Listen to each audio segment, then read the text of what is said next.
Hi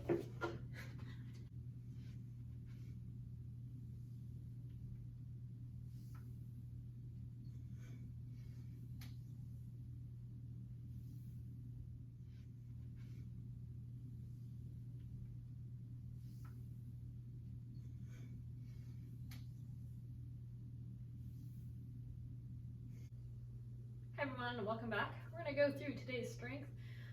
We have 3 sets of single arm thrusters, and then we're going to go left side, do about 8 to 12, right side about 8 to 12, and then you're going to do 6 to 12 chair dips.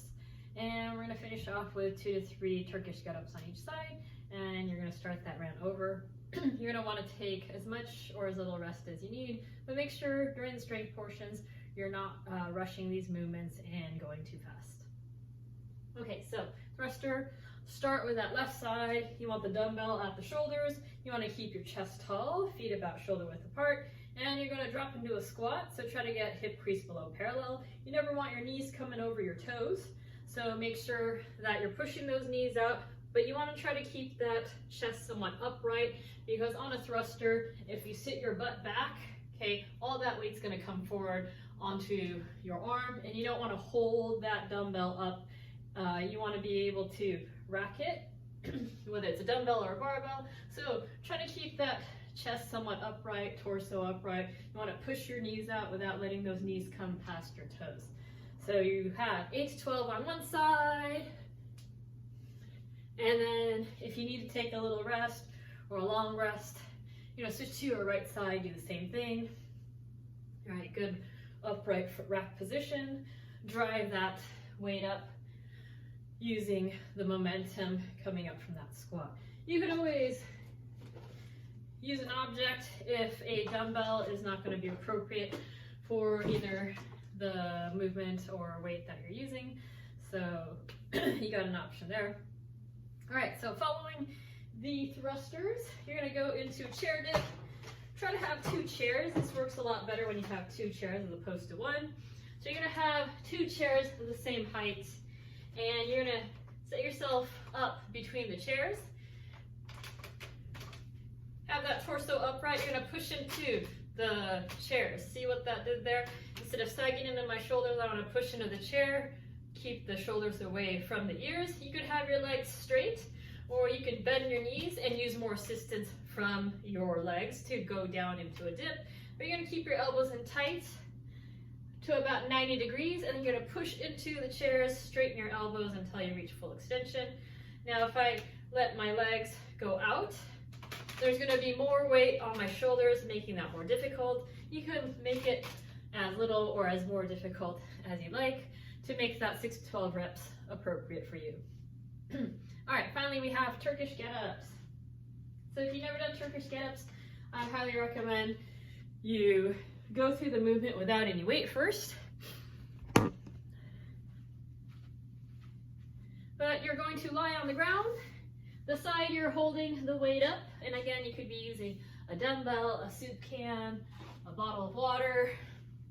You want to stack your weight over your shoulder, and you want to keep the eyes on the object or the weight.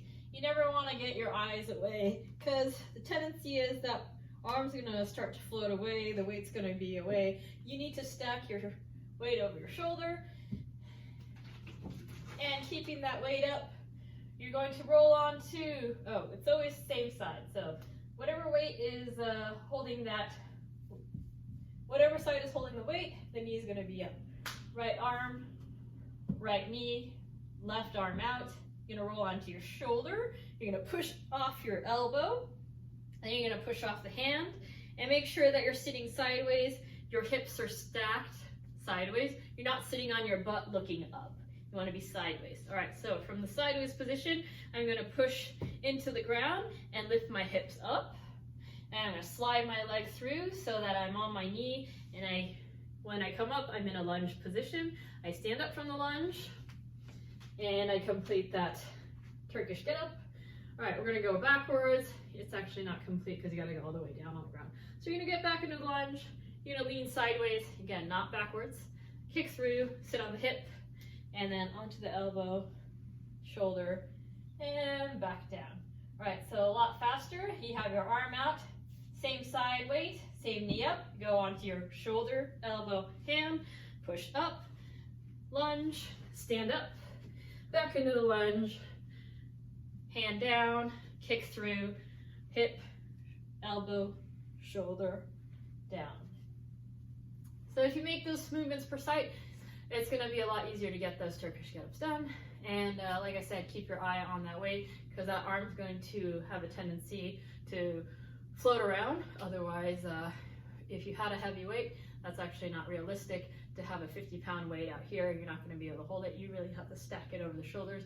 So get into a good habit, and after you do a few and you're feeling comfortable, challenge yourself with some weight, because a lot of people will stick to the light weight and never really worry about the form and have their hands going all over the place while they go up and down into a Turkish get-up. Okay, so your Metcon today is going to involve 4 sets for reps. You're going to do 30 seconds of work, and at the end you're going to take a 60-second rest. All right, first movement, you're going to do 30 seconds of renegade rows with no push-ups. So get in a good plank position. You can have your feet out kind of wide. Don't have them too wide, and just rely on that as a base of support. Make sure you're challenging your core, but not making it too hard to where you have to really shift your weight around. So squeeze your glutes, drop those hips so you're in a straight line from the head to the feet, and then you're going to lift your dumbbell up into a row position. Again, make sure you're not shifting your weight side to side. Okay, so you're going to repeat that for 30 seconds.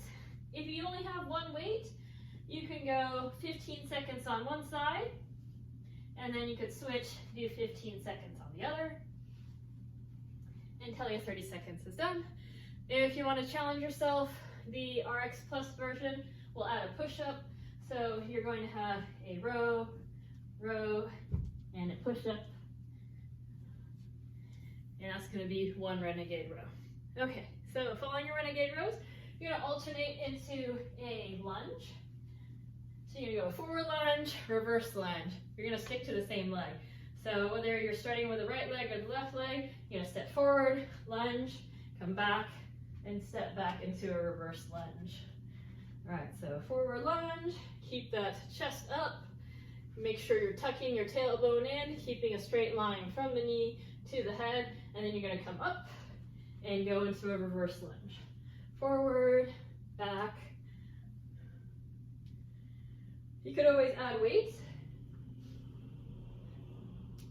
So you can have your weights to your side, and you're going to step forward into a lunge. Okay, knee stays behind the toes, about 90 degrees. Back leg, 90 degrees. You obviously don't want to slam your knee into the ground, so control it down. Stand up, and then back into a reverse lunge. So the same leg is going back and forth, and make sure you come to a full stance in the middle before you go to the next side. And following your alternating forward and reverse lunges, you're going to have strict dumbbell presses. So you're going to keep your feet under your hips. You're going to squeeze your glutes, tighten that core, torso remains solid as you press those dumbbells all the way overhead for 30 seconds. If you just have one dumbbell, you can go 15 seconds each side. All right. Or if it's heavy, you just have one object or dumbbell, you can go 2 hands on that one object or dumbbell for 30 seconds. All right, so following those strict press, you're going to take a minute rest and repeat that whole round again for 4 sets total. So as a reminder, it's going to be 4 sets, 30 seconds of renegade rows, 30 seconds of the left side alternating lunge, going back and forth, and then you're going to switch legs, 30 seconds on the other side, back and forth. You could add weight, and then we have the strict press. Okay, that's going to be your workout for today. We're keeping it simple. Saturday is always somewhat longer, and also Monday is going to be Murph, so you want to keep all that in mind before you worry about breaking a sweat and wanting to be sore for 5 days after this workout. Okay, so hopefully you find that video helpful, and hopefully we will be seeing you back at the gym soon. Okay, have a good day.